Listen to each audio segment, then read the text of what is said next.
Mr. Chairman, the Motor Transport Workers Bill, the Select Committee's report on which we are considering now, is one which has received the support of all sections of the House.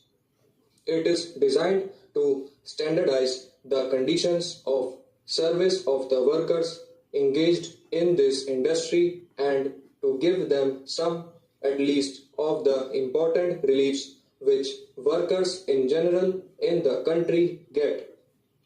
This bill is in line with the progressive policy of the government to improve conditions of labor.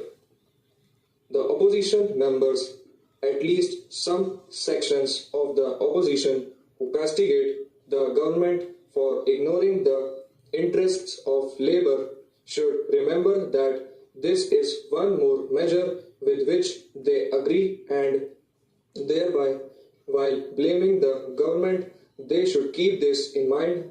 The bill as it has emerged from the Select Committee is a great improvement in this connection. We must remember the expert knowledge which most of the members of the Select Committee brought to bear on the deliberations of the Select Committee.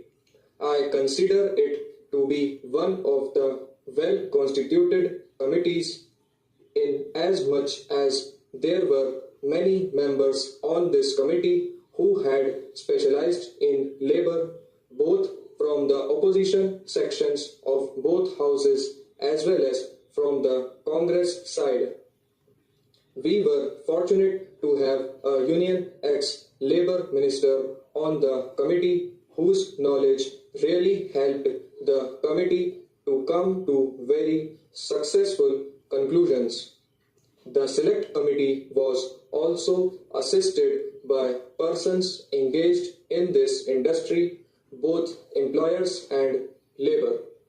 As many as 20 memoranda were presented, and most of them gave oral evidence before the committee. So much so, there was not a single clause or part of a clause or even a phrase which went without being well considered.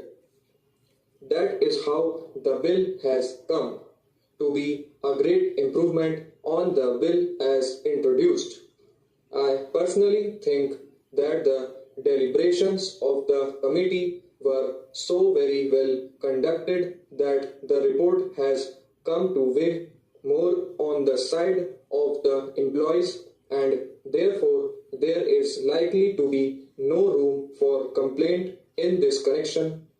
Sir, I must also mention that the Deputy Minister of Labour, who was the government's representative present on the committee, was very responsive to all the suggestions made, and there was not the least resistance on his part in admitting whatever was offered as a suggestion and which went to improve the bill. The Select Committee has made